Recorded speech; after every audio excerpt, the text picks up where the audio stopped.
1979년 10월 26일 독재자 박정희의 죽음. 이제야말로 민주화의 봄은 오는가. 장기표는 전주교도소 청사지붕 위 조기를 보고 박정희 대통령의 죽음을 직감했다. 담벼락이 이랬는데 딱 쳐다보니까 국기가 좀 내려와 있는 거야. 조기. 그래서 내가 바로 누가 죽였어? 야, 이건요, 내가 생각해도 정말 기가 막힌 거야. 뭐 박정희 죽었느냐 이런 게 아니라 누가 죽였어? 내가 딱 이런 거야. 아, 이거 정말 얼마나 내가요 이걸 나도 놀란 거야. 왜? 누가 죽었냐가 중요하거든. 박정희 죽었고. 세상을 바꾸고 사람이 사람답게 사는 세상을 만들기 위해 온몸으로 부딪혔던 유신 독재가 드디어 막을 내렸다. 감옥 안 장기표에게 망감이 교차하는 순간이었다. 내가 특별히 박정희 정권부터 고통받도록 생각하지 않아. 우리 국민들이 고통받았지. 국민들이 고통받았고 또 뭐 민주화 운동만 하더라도 내만 한 것도 아니고 그 다음에 나는 굉장히 행복하게 사는 사람이야. 진심으로. 그래서 내가 민주화 운동을 난 신앙을 했다고 말하잖아. 그 신앙을 왜 하느냐? 자기 구원을 위해서 하는 거예요. 자기 해탈을 위해서. 대통령의 죽음은 유신 독재에 항거하던 민주 세력에게 희망을 가져다준 일대 사건인 동시에 불안한 전국을 암시하는 신호였다. 이제 민주화 이제 됐다 이런 생각이 들지. 굉장히 할 일은 남아있지. 그러니까 누가 죽였느냐 하는 말 속에는 굉장히 중요하거든. 이게 누가 죽였느냐에 따라서 이게 달라요. 앞으로의 상황이. 그래서 그러니까 그래도 어쨌든지 박정희가 죽었기 때문에 민주화에 굉장한 희망이 있다는 것은 그건 감지하지. 하지만 권력 내부의 알력에 의해 터진 11.6 사태는 민주화 세력이 아닌 앞으로 권력을 쥘 무리에 의해 전국의 방향이 결정될 수 있음을 의미했다. 또한 시국사범에 대한 석방 조치가 한꺼번에 이루어지지 않았다는 점도 불안한 요인이었다. 장기표는 11.6 사건 2달이 지난 12월 30일 시국사범으로선 가장 늦게 석방됐다. 하지만 이때는 불행하게도 신군부의 어두운 그림자가 짙게 드리우고 있었다.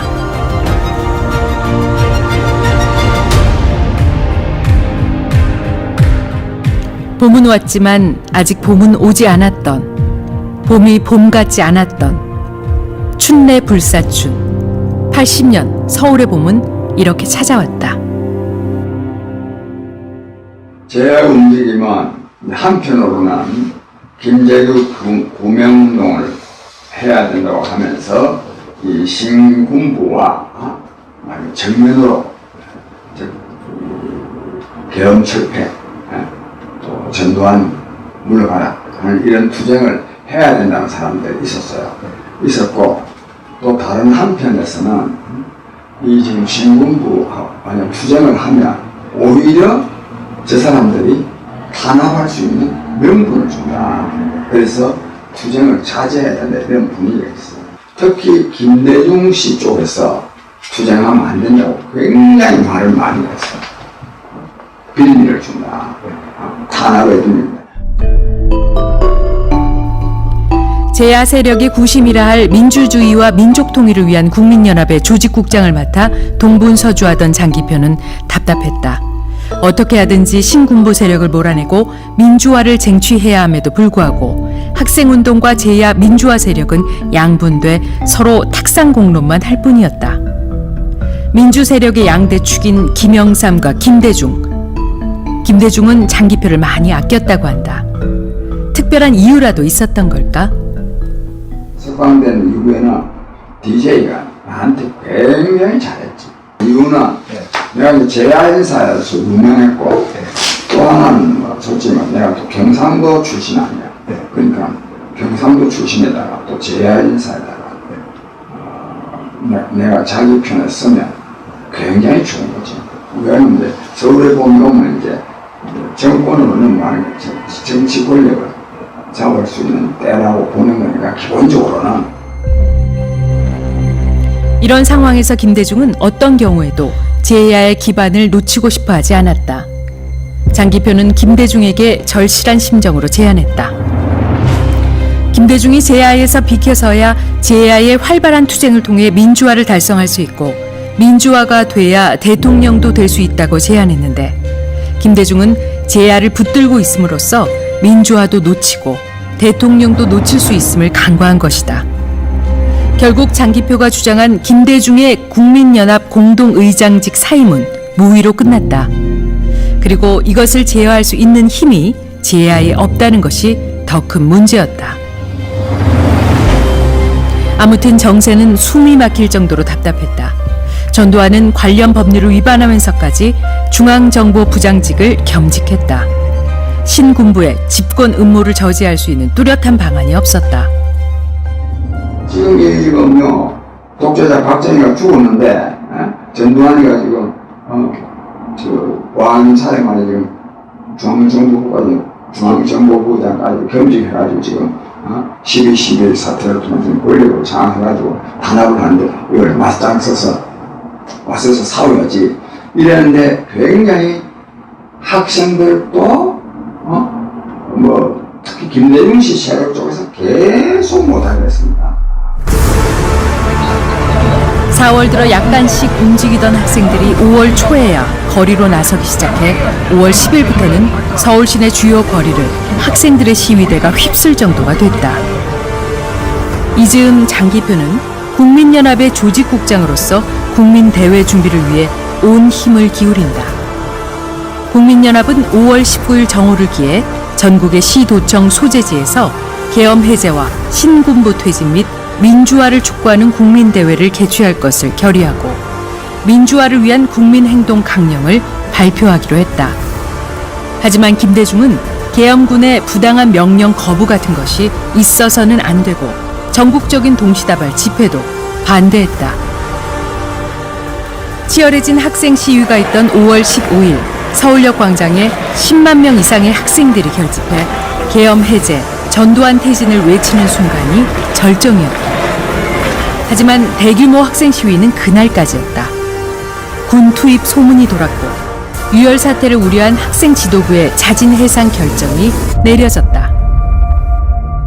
이런 점이 있어. 그날 모여가지고 해산을 하지 않고 전두환 물러가라고 했다면 광주 사태가 광주에서 일어난 것이 아니고 서울에서 일어났겠지. 일어날 가능성이 있었지. 1980년 5월 17일 마침내 신군부는 계엄령을 전국으로 확대하는 쿠데타를 감행했다. 김대중과 수많은 인사를 구속하고 김영삼을 가택에 연금하면서 온갖 반민주적인 조치를 단행했다. 절대로 오지 말아야 할 것이 오게 된 것이다. 장기표는 속으로 눈물을 삼켜야 했다. 박정희 독재를 끝장내기 위해 그 많은 투쟁을 전개해왔고 그래서 마침내 독재자 박정희가 제거됐는데도 이것을 민주화로 승화시키지 못하고 거꾸로 민주 세력이 감옥에 갇히게 된 것에 더욱 허탈했다. 더욱이 평생 민주화를 위해 싸웠다는 김대중, 김영삼, 양김씨가 민주화 자체가 위협받는 상황인데도 개인적인 권력욕에 집착한 모습은 장기표에게 두고두고 상처로 남아있다.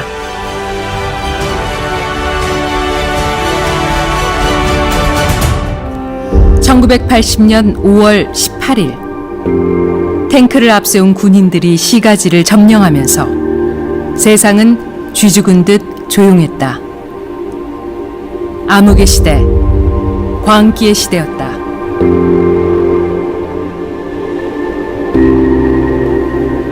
장기표와 일행은 계엄군을 피해 소규모로 계엄 해제, 전두환 퇴진을 요구하는 집회를 열었지만 10분도 안 돼 해산되고 말았다.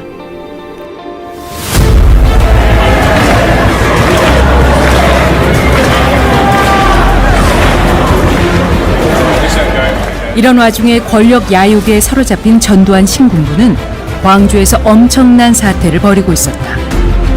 교통이 차단된 것은 물론 통신마저 차단됐다. 계엄군이 광주 시민을 무차별 폭행하고 수천 명의 광주 시민을 살해하는 가운데 광주 시민들이 시민군을 조직해 계엄군과 총격전을 벌이고 있다는 소문들이 나돌았다. 장기표는 일행과 함께 광주로 가려고 했지만 갈 수가 없었다. 광주 사태는 엄청난 분노와 자괴감으로 장기표와 일행의 가슴을 짓눌렀다. 하지만 어쩔 도리가 없었다. 망연자실.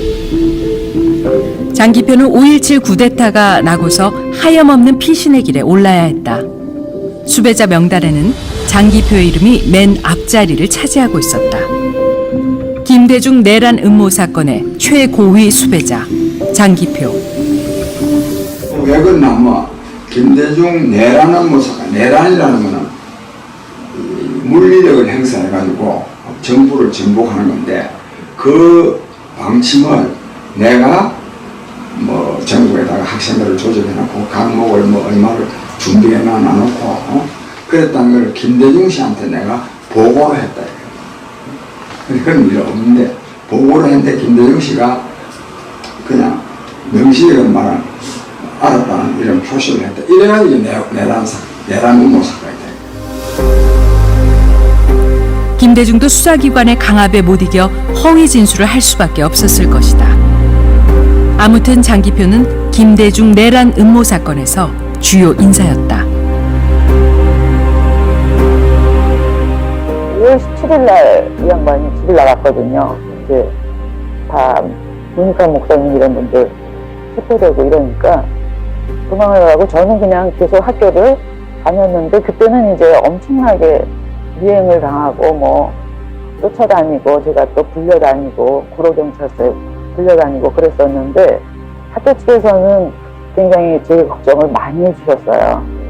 그런데 이제 나중에 9월 달쯤 되니까 그땐 정말 삼엄했거든요. 그리고 뭐 후배 1호였었어요. 그러니까 뭐 잡히면 발포다, 사살이다 이제 이런 말도 다 돌고 그러니까 이제 할 수 없이 제가 어느 날 갑자기 그냥 저도 도망을 간 거죠.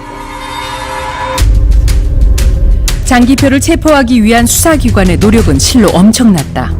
심지어 경찰서 단위까지 장기표 체포 전담반이 꾸려질 정도였다. 다른 수배자들의 20배가 훨씬 넘는 현상금도 붙었다. 피신 생활의 어려움은 이만저만이 아니었다. 아내 조무아와 2살, 4살 난 2딸이 같이 수사기관의 눈을 피해 살아간다는 것은 그리 간단하지 않은 일이었다.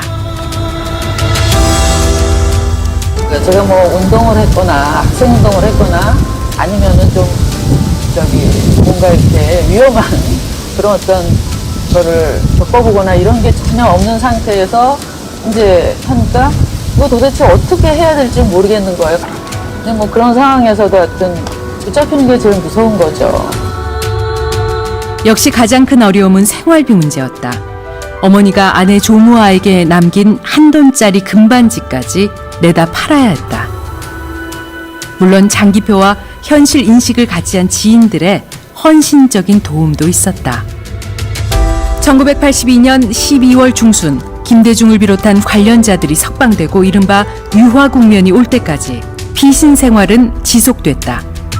이제 사건 다 끝났고 또 김대중 내란 사건 당사자들도 다 석방되고 또 DJ 미국도 가고 그러니까 장기표도 이제 막 적당하게 끝내자 이랬는데 그렇게 이제 그냥 사실 나와도 구속할 명분이 없지.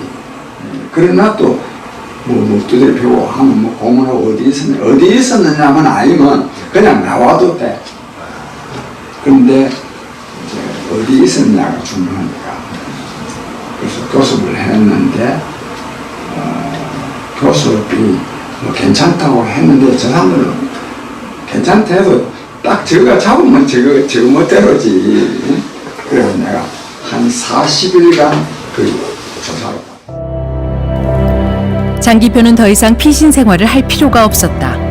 정치 상황도 그러했지만 그가 피신하는 데 도움을 준 분들에게 더 이상 누를 끼치지 않기 위해서도 피신 생활을 청산해야 했다.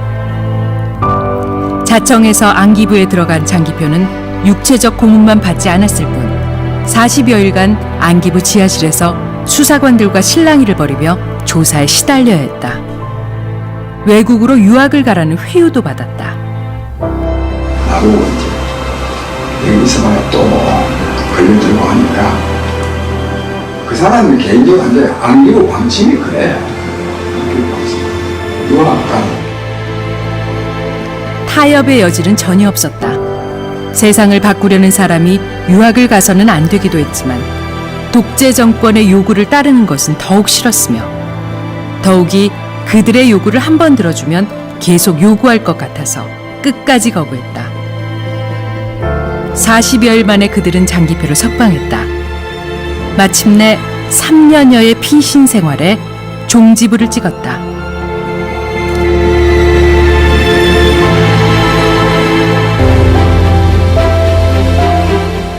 운동일선으로 복귀한 장기표는 제야 유명 인사들의 조직화에 앞장서면서 민주통일국민회의를 결성하고 청계 피복 노조에도 깊이 관여하며 노동자들의 연대투쟁도 전개한다. 유아공면은 민주화 세력 내부의 또 다른 이념 논쟁을 야기했다. 그러니까 이제 광주 학살이 미국의 서인하에 이루어진 거다. 명분이 되잖아. 그러니까 반미투쟁이 상당히 일어났지. 그러다가 보니 그런 게 하나가 있고 또 하나는 70년대에 제적되는 사람들 구속되다가 나오거나 제적된 사람들이 출판사를 많이 차렸어. 출판사.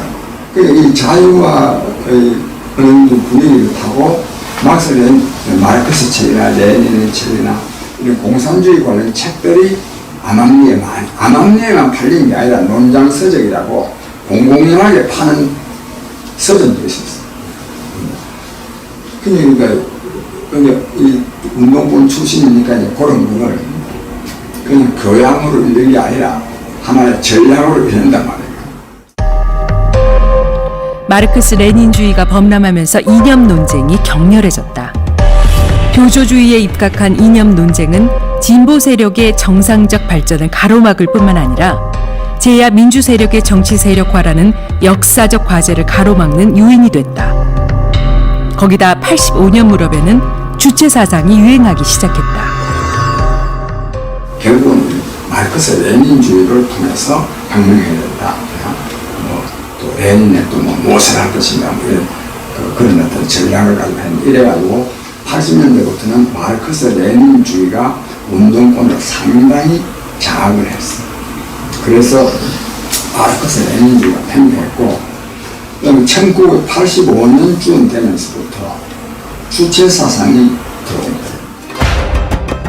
시대착오적인 마르크스 레닌주의가 운동권에 범람해도 이를 차단하기 위해 노력한 사람은 거의 없었다. 더 큰 문제는 군사 독재 정권에게 탄압의 빌미가 되기도 했으며 독재 정권의 좌경 용공 탄압이 마르크스 레닌주의의 범람을 가속화했다는 사실이다. 주체 사상은 뭐냐면 주체 사상에 대해서는 공부할 것도 없고 북한 같은 나라를 우리가 목표로 한다면 그게 말이 안 되는 거지. 무엇보다도 자유가 없다는 거는 북한이 70년대 초반까지는 경제적으로는 남한보다 나았어요. 인민의 생활도. 그러나 자유가 없다는 거는 그때라고서 우리가 모르겠어? 아무리 분단되어 있어도 그런 나라를 왜 좋아해? 장기표는 이미 주사파의 문제점을 직시하고 운동권이 3대 편향과 3대 콤플렉스에 빠져 있다고 비판하면서 이는 진보 세력의 수치라고 주장한다. 내가 운동을 얼마나 열심히 해왔는데 애들 그 주장한다고 내가 따라갈 사람도 아니지. 하여간 그래서 내가 이제 운동권을 보니까 3대 편향이 있고 3대 콤플렉스가 있어. 콤플렉스가 중요해. 학생 콤플렉스. 학생들이 뭐 주장하면 다 받아들이는 거야. 다른 노동자들이 뭐 주장하면 다 받아들이는 거야. 북한 콤플렉스. 북한에서 뭐 주장하면 다 따라가는 거야. 지금도 마찬가지야. 지금도. 그래서 3대 콤플렉스에서부터 벗어나야 된다. 3대 편향은 운동권의 교조주의, 기회주의, 계량주의를 말한다. 내심으로는 사회주의 신봉이나 북한 정권 추종은 옳지 않다고 생각하면서도 청년 학생들과 노동자들의 그러한 행태에 아무런 비판을 하지 않고 적당히 편승해온 제야 선배 세대들의 기회주의적 행태에 대해 장기표는 분노를 감추지 않는다. 그것이 이제 80년대뿐만 아니라 지금도 여전히 현 집권 민주당이나 또는 문재인 정권에서도 역시 그런 구시대적인 사회주의 이론에서 벗어나지 못하고 있기 때문에 그 3대 여전히 그런 국정 운영의 가장 큰 문제점으로 나타나는 것이 아닌가 그렇게 생각하고 있습니다. 예. 운동권에서 주사파가 등장하고 마르크스 레닌주의가 판치게 되는 이유를 장기표는 어디에서 찾을까? 시대착오적인 운동권 내부의 문제도 있지만 근본 원인이 보수 세력에게도 중대한 책임이 있음을 지적한다. 이른바 보수 세력한테 중대한 책임이 있는 거야. 중대한. 왜? 이 민주화를 요구하는 사람들을요, 전부 다 공산주의로 자꾸 매도하는 거야. 자유민주주의를 진짜 거부한 사람들은 누구겠어요? 이 보수 우파 세력들이 자유민주주의를 거부한 사람들이야. 아니, 요걸 말을 넘어가야 돼. 왜? 군사 독재를 계속 잘한다고 한 사람들이란 말이야. 이른바 보수 세력들. 그래서 자유민주주의 주장할 자격도 없어. 근데 이제, 그래서 이 나라가 지금, 그래서 이 문파들이 이것들을, 보수 우파를 웃기게 생각하는 거야. 현재의 주사파 정권이 나라를 엉망으로 만드는 것은 어쩌면 보수 세력의 자업자득이 아닐 수 없다.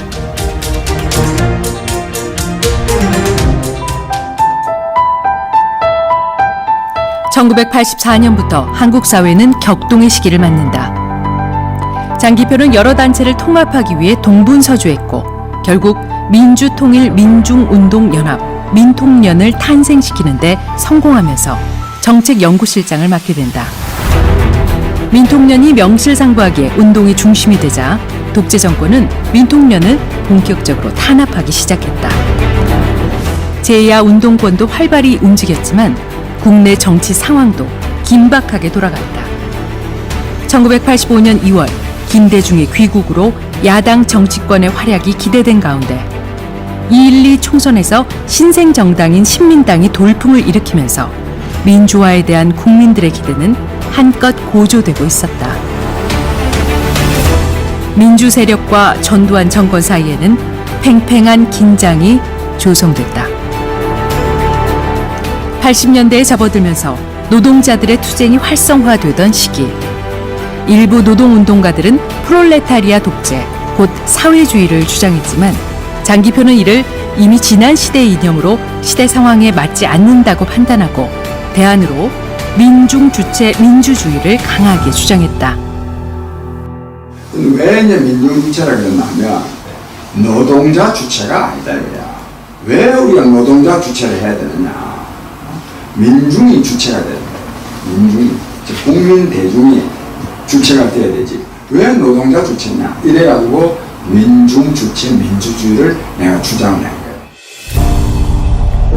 공산주의나 사회주의를 배격하는 장기표에게 당국은 민중 주체 민주주의를 인민민주주의이고 인민민주주의는 공산주의라는 식으로 몰아가 탄압했다. 유치한 언어의 유희였고 얼마나 우매한 시대였는지를 역설적으로 설명하는 경우로 할 수 있다. 88년 정권 교체기를 앞두고 민주 세력으로서는 군사 독재 정권을 끝장내기 위한 대중투쟁을 전개해야 하는데 그러기 위해서는 대중성 있는 기치가 필요했다. 그리하여 장기표는 대통령 직선제를 표방한 민주헌법 쟁취를 주장해 관철시켰고 본격적인 투쟁에 막을 올리기 시작했다. 이 무렵 제1야당인 신민당도 개헌 현판식을 전국적으로 열었는데 이것이 민통연의 민주헌법 쟁취에 많은 도움이 됐다. 1986년 2월 서울을 시작으로 3월 20일 부산, 3월 30일 광주로 이어졌는데 광주 대회는 3.30 대회로 불릴 만큼 뜻깊은 대회였다. 장기표는 광주 대회를 보고 앞으로 연이어 개최될 신민당 개헌 현판식을 활용해 전두환 정권에 결정적 타격을 가할 수 있으리라고 판단했다. 나는 그때 내 전략이 뭐냐면 민중봉기론이야. 그 민주통일 민중운동문에도 민중봉기론이야. 전략이. 그래서 거기에 또 항상 충실해갖고. 그래서 이제 우리가 의도적으로 이 신민당 개헌 현판식을 활용을 하자. 이래가지고 일주일마다 한 번씩 했거든. 대전, 청주를 거쳐 특히 5월 3일 인천대회에 총력을 집중, 10만 명 이상의 군중을 동원해 국도를 따라 서울로 진격할 참이었다. 하지만 이때 복병이 숨어 있었다. 현실을 무시하고 관념적 이념 지향성에 사로잡힌 학생운동은 민민투와 자민투로 갈라져 서로 대립과 분열을 반복하고 있었다. 근데 이제 학생들이 민민투, 자민투들이 양쪽이 대결해가지고 먼저 그러니까 젊은 애들 있잖아요. 학생들 뭐 투쟁하고 이러니까 경찰이 그걸 빌미해가지고 외부에 봉쇄를 했던 거야. 그러니까 김영삼 총재가 못 들어온 거야.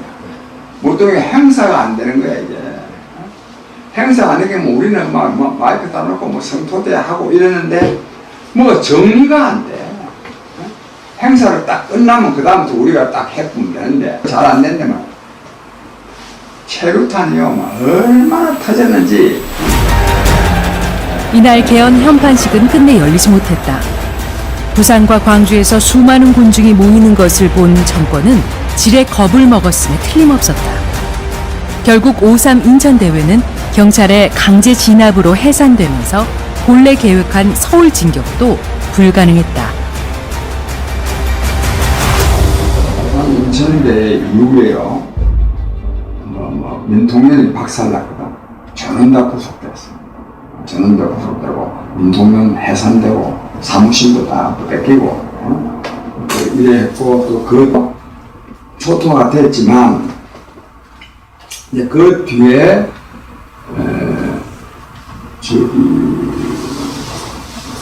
민주당에서 신민당인데 그거를 봤기 때문에 전두환이가 더 이상 강경책을 써서는 안 되겠다. 왜? 그러면 또 광주 사태가 일어나. 그래서 나는 그리고 힘을 보여줘야 됩니다. 그래서 5.3 인천대에는 그로서 민중 역량이 민주화 투쟁 역량이 얼마나 강한가 하는 것을 보여주고 그래서 그 뒤에 더 이상 그 다음에가 바로 이제 그거 아니에요. 우리가 더 이상 탄압을 못합니다. 그러니까 5.3 인천대가 있었으니까 6월 11일 투쟁이 가능한 거죠.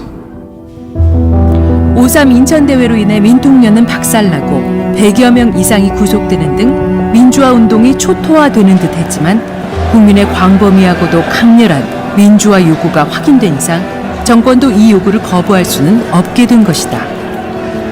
민주화 열망은 그토록 강렬했다. 장기표는 5.3 인천대회 주도 혐의로 전국에 지명 수배되고 친구를 만나러 갔다가 안기부 요원들에 의해 체포되고 만다. 보안에 방심한 탓이었다. 피신의 달인 장기표의 자존심이 여지없이 무너지는 순간이었다. 안기부와 남영동 대공분실을 거쳐 검찰에 송치됐지만 조사를 거부했다. 검찰 조사만 거부하는 게 아니라 재판도 거부할 작정이었다. 군사 독재 정권의 폭력적 탄압을 합법화하는 절차일 뿐이라는 생각에서였다. 대신 자술서 형식의 글을 통해 민주화 운동의 정당성과 함께 국민들에게 하고 싶은 말을 썼는데 이 자술서가 행방불명되는 사건이 발생했다. 장기표로서는 그냥 포기할 수 없어 항소를 결심한다. 그래서 쓰게 된 항소 이유서에는 주로 지배 특권층의 강요와 기만으로 민중 속에 젖어 있는 지배 논리와 노예 사상을 지적하는데 주력했다. 특히 특히 장기표는 이 글에서 국가 이익을 내세워 불의한 일도 정당화하려는 국가 이기주의의 폐단을 통렬히 비판했다. 장기표가 홍성교도소로 수감돼 있던 1987년은 새해벽두부터 박종철 군 고문치사 사건이 전두환 군사 독재 정권 붕괴의 도화선이 되고 있던 시기였다. 바로 이때 장기표는 민주화를 위해 할 일이 많았고 그것은 주로 외부에서 전개되는 민주화 투쟁에 도움이 될 문건을 전하는 일이었다. 그러나 이 일은 보통 어려운 게 아니었다. 그래서 내가 교도소 안에 있어도 계속 이렇게 서보내. 이렇게 할 수 있으려 그러면 이 검신이라 그래. 몸을 수색하는 거. 금방 그걸 잘 못하게 해야 돼. 왜? 계속 검신하고 그러면 자꾸 이 한번 나오면 큰일 나거든, 이거. 제일 교도소에서 제일 엄한 게 이거란 말이에요. 이걸 내가 정말 이걸 하기 위해서 얼마나 이렇게 치밀하게 작성된 비밀 문건은 아내 조무아에게 전달하는 과정도 치밀해야 했다. 아내와의 특별 접견에서도 장기표는 일부러 책상을 사이에 두고 앉았다. 이거 이제 소설 같은 얘기인데 교도관한테는 뜨겁게 가득 줘요. 그러면 이제 그분이 그걸 먹느라고 마시느라고 시간이 걸리잖아요. 근데 이 양반한테는 조금 줘요. 금방 마시고 그게 빈 컵이 되도록. 근데 거기에 좁아서 이제 이렇게 앉아서 이쪽으로 주고 이제 이러잖아요. 이 두 사람 사이로 주지는 않잖아요. 그러니까 이제 이 양반이 그걸 먼저 마시고 이제 쪽지를 요런 데 이제 갖고 있다가 팔짱 놓으면 제가 옆에 미리 따라놔요. 식으라고 조금 또. 그래서 이걸 이렇게 서로 주고받는 거죠. 그래서 그때는 아무튼 뭐 그런 일도. 하여튼 이 양반이 너무 무서운 일들을 많이 해갖고요. 어려운 일들을 제가 단련이 많이 됐어요. 이렇게 장기표가 외부로 내보낸 비밀 문건 중에는 1987년 5월 말 60 국민대회 지속성을 위해라는 비밀 문건도 포함돼 있었다. 장기표는 이 문건에서 6월 10일 국민대회를 마친 후 곧바로 농성할 것을 제안했고 명동 성당에서 있었던 농성이 투쟁의 구심 역할을 함으로써 6월 10일 국민대회를 6월 민주항쟁으로 이끄는 중요한 역할을 하게 된다. 장기표가 아니면 할 수 없는 쾌거였다.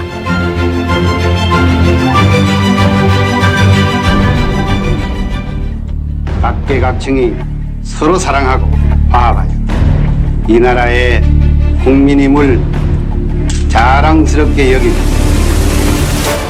1987년 6월 항쟁은 드디어 군사 독재 정권의 항복선언을 이끌어낸다. 당시 민정당 대표이자 대통령 후보였던 노태우의 6.29 선언이 바로 그것이었다. 교도소에 있던 장기표는 87년 연말 대선을 앞두고 김대중과 김영삼, 양 김씨의 후보 단일화를 요구하는 장문의 편지를 아내를 통해 보내면서 김대중에게 양보를 촉구하지만 김대중은 냉정하게 거절한다. 사자 필승론이라는 게 있었어. 그러니까 즉 단일화 안 돼도 즉 김대중 씨가 출마를 하면 오히려 김대중 씨가 된다. 왜? 영남은 노태우가 김영삼이가 분열하고 충청도 빼가고 하면 호남은 서울에 있는 호남 사람도 많고 하니까 당신인데 이런 그런데 내가 그걸 모른다. 결국 노태우가 대통령으로 당선됐다. 양 김씨 표를 합하면 노태우를 이기고도 남았다. 결국 군정 종식은 실패했다. 설사 사자 필승론이 선거에서 좀 의미가 있다 하더라도 지역적으로 이렇게 딱 나누어가지고 선거한다는 것 자체가 잘못된 거지. 아주 잘못된 거지. 그래서 DJ는 지역 감정 해소를 위해서 노력했다기보다도 계속 지역 감정을 이용하고 조장해온 사람입니다. 1987년에 그 장엄했던 6월 민주항쟁의 뜨거웠던 열정은 눈 녹듯 사라지고 민주 세력의 가슴에는 쓰라린 상처만 남게 됐다. 6.29 선언 후 시국사범들은 대부분 석방됐지만 장기표는 제외됐다. 그러던 중 1988년 가을 어느 날 제1야당 평민당 김대중 총재가 공주교도소로 접견을 왔다. 장기표에게는 허무하게 기회를 날린 김대중에 대한 원망이 가득했다. 사자 필승은 이런 걸 주장하면 됩니까? 이런 경우는 그 당을 해산하든가 안 그러면 당 총재직을 내놔야 됩니다. 내가 이런 말도 하고 그랬지. 그런 말씀 하셨을 때 뒤에 반응은 어땠습니까? 근데 그 또 면회까지 왔는데, 지역에 사는 사람한테 또 논쟁할 수 없고, 장동기 말하는 게 이해가 된다고 다 점잖게 대꾸하고 넘기지. 장기표는 후보 단일화나 비판적 지지를 하지 않고 민통년 강화를 주장한 데다 당시 교도소 수감 중이었기 때문에 선거 패배의 후유증에 덜 시달렸다. 하지만 밖에서 활동하던 민통년 주요 간부들의 시련과 고통은 실로 엄청났었다. 하지만 옥중의 장기표는 그대로 주저앉을 수 없었다. 세상을 바꾸고자 하는 일생의 집념이 여기서 무너질 수는 없었다. 광주학살과 오공비리 책임자 처벌을 요구하는 투쟁을 전개함으로써 노태우 정권을 약화시킬 뿐만 아니라 실질적 민주화를 달성해야 한다는 비밀문건을 내보내는 등 여러 차례의 비밀문건을 통한 옥중 민주화 투쟁을 잠시도 중단하지 않았다. 위대한 수령님의 초청 제의에 따라 남조선의 전민년 고문인 문익환 목사가 평양을 찾아왔습니다. 노태우 정권 출범 후 제야운동권과 학생운동권의 통일운동은 옥중의 장기표에게 크나큰 걱정이었다.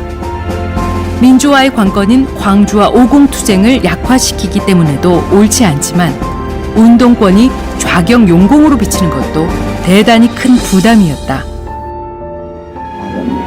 노태우 정권이, 군사 정권이 남조선의 민주인 사들 좌경 용공 세력이다, 이렇게 할 명분이 생긴 거지.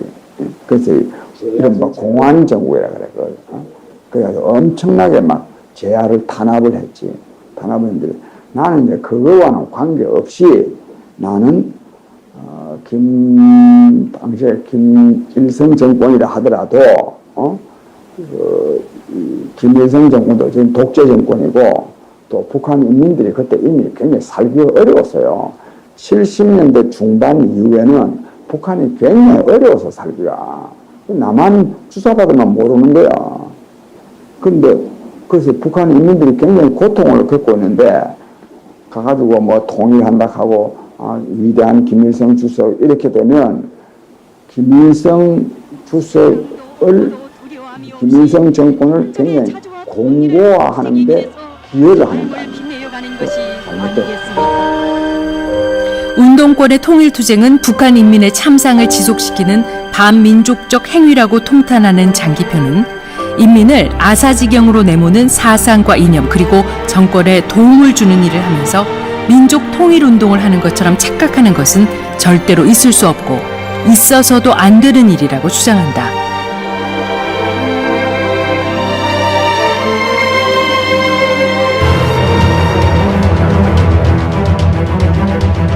(5.3) 인천 사태 배후 조종으로 구속된 지 2년 7개월, 드디어 88년 12월 석방된 장기표. 이것이 끝은 아니었다. 권력기관의 눈에 가시처럼 보였던 장기표에게 또 다른 시련이 닥치고 있었다. 국가안전기획부는 남노당 사건 이후 최대 규모의 간첩 조직인 남한조선노동당 간첩 사건 수사 결과를 발표했습니다. 민중당 창당과 총선에 분주하던 장기표는 때 아닌 복병을 만나게 된다. 이른바 중부지역당 이선실 간첩 사건. 당시는 민주화 바람을 타고 종북 주사파가 대세를 이루던 시기, 북한 김일성과 그 체제를 공공연히 두둔하던 시절이었다. 장기표의 민중당 사무실을 찾아온 문제의 할머니 이선실. 남북한의 공안당국 사이를 오가는 이중 간첩이었다. 장기표는 나중에야 이 사실을 알게 됐다. 자기 남편이 제주 4.3 사태로 일찍이 돌아가셨다. 그래서 서울에 와가지고 바느질도 하고 뭐 이래가지고 살아가는데 자기 남편이 생각해서 이렇게 진보 정당 하는데 오게 됐다. 그런데 이 할머니가 어느 날 상당 기간이 지나서 복사기를 하나 사준다는 거야. 그래서 내가 그 할머니고, 할머니, 심심하시고 그러면 저희 집도 넓고 하니까 저희 집에도 오셔요. 그래서 그렇게 했더니 진짜 우리 집에 왔어요. 와가지고 돈을 100만 원을 내놔.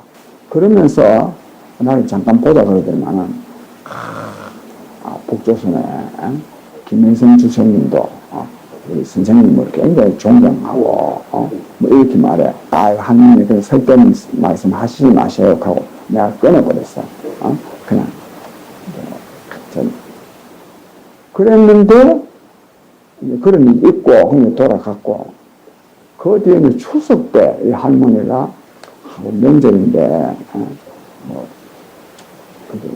명절 때 보태서 돈을 30만 원을 줘. 그런데 어느 날 또 좀 있으니까 그 할머니가 제주도로 간다는 거야. 전시에 보증금은 4천만 원인데 이거 선생님이 진보정당 운동에 보태 쓰세요 그러더라고. 내가 근데 안 받았지. 그걸 받았으면 내가 진짜 큰일 날 뻔한 거야.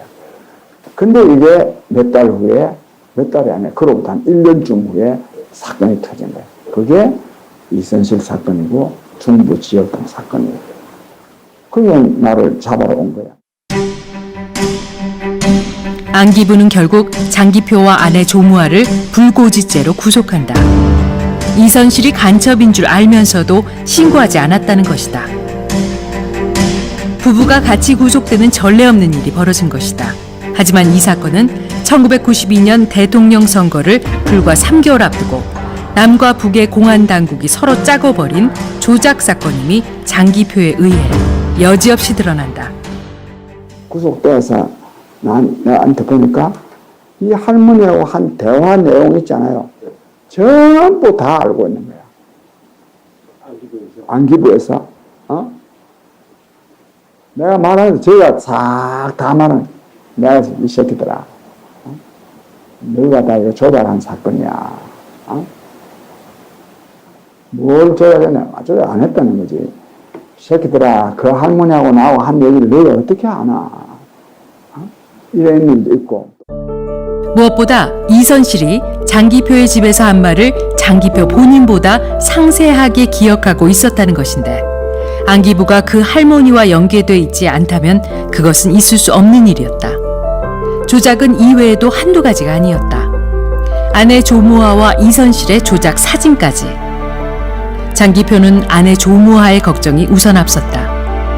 그는 여러 차례의 조사를 견뎌낸 베테랑이었지만 아내는 처음 겪는 일이었다. 내가 잘 아는데 안기부 지하실에 수사관들이 좀 대부분 남자들 아니에요. 근데 이제 하루 이틀도 아니고 25일간이나 출퇴근도 아니고 밤을 새우고 밥거 묵고 그러니까 집사람은 굉장히 그것도 질문이요. 내가 다 말 안 해서 그렇지 말도 못 합니다. 온갖 질문들을 정말 나 같은 베테랑도 대답하기가 힘들거든. 공안 당국은 구속 만기일을 억지로 연장하는 등 장기표 조무아 부부를 모든 방법을 동원해 괴롭혔다. 검찰청으로 송치되던 날 검찰청 복도에서 마주친 부부. 아내가 살아있다는 것이 우선 반가웠던 장기표. 근데 검찰청에서 딱 봤지. 여러분들 검찰청에는 같은 검사한테 수사를 받으려니까 그래서 내가 우리 마누라를 아이고 살아있어서 다행이다 싶어서 내가 그걸 안 한 일이 있지. 이후 벌어진 남북한의 총풍 사건, 흑금성 사건 등을 볼 때 중부지역당 이선실 사건은 남북이 정치적으로 이용한 합작품이었음에 틀림없다.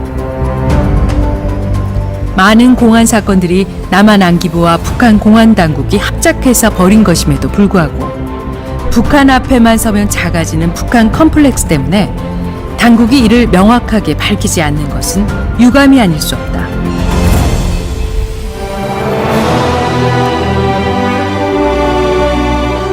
민주화 투쟁 과정에서 5차례 9년간의 감옥 생활, 12년간의 피신 생활. 장기표의 선배 김정남은 말한다. 장기표는 1970년대와 80년대 학생운동, 더 나아가 민주화 투쟁의 신화요, 전설이었다.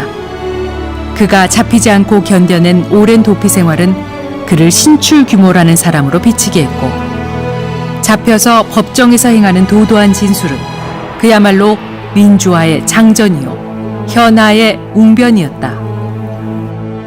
사실 나 같은 사람만 있었더라면, 즉 이 민주화를 위해서 데모만 하는 사람만 있었더라면 대한민국은 벌써 망했을 겁니다. 왜냐하면 농사 짓는 사람이 없고, 공장에서 일하는 사람이 없고, 학교에서 글 가르치는 사람이 없고, 또 장사하는 사람이 없다면 우리 사회가 어떻게 유지될 수 있었겠습니까? 저는 사실 사회는 다양한 부문에서의 다양한 노력이 총화를 이루어서 발전하는 것이기 때문에 어느 한 부문의 노력만을 너무 우리가 뭐 대단한 거 했다, 너무 자랑하는 것은 옳지 않다고 생각합니다. 이 사회의 지식인으로, 그리고 국민으로서 당연히 해야 할 바를 했다는 장기표. 그는 민주화 운동에 대한 재심과 보상마저 거부하면서 자신의 원칙을 끝까지 지켜냈다. 이것은 아내 조모아의 원칙이기도 했다. 민주화 운동을 한 것은 국민으로서 또 지식인으로서 내가 해야 될 바를 한 거예요. 내가 해야 될 바를 했는데 그걸 무슨 보상을 받는다? 말이 안 되지. 내가 해야 될 바를 했는데. 그래서 나는 안 받았고, 또 하나는 이건 좀 너무 속된 말인데, 지가 좋아서 한 거 아니에요? 지가 한 것이. 누가 억지로 하라 그랬어? 지가 하고 싶어서 했는데 왜 국민들로부터 돈 내놔라 그래? 민주화 과정은 장기표 자신이 어릴 때부터 실현하고자 했던 세상을 바꾸는 과정이었고, 이는 당연히 자신이 감당해야 할 의무라고 말하는 장기표. 저는 처음부터 그거는 같이 동의했어요. 받지 않아야 된다고 생각했어요. 왜냐하면 우리 이전에 이 나라를 위해서 고생하고 뭐 빚도 못 보고 돌아간 분이 얼마나 많아요. 그래서 이미 우리가 그렇게 무서운데도 우리를 도와준 분들도 있고, 또 그리고 그냥 이만큼 살았고, 그런데 어떻게 그걸 다시 받는다는 거는 여태까지 한 일을 부정하는 거라고 생각을 해요. 부창부수라는 말이 이런 것인가? 부부는 닮는다고 했던가? 그토록 힘든 민주화 운동의 여정을 함께한 장기표 부부. 그들에게는 세상을 바꾸기 위한 여정, 멈출 수 없는 또 다른 여정이 있었다.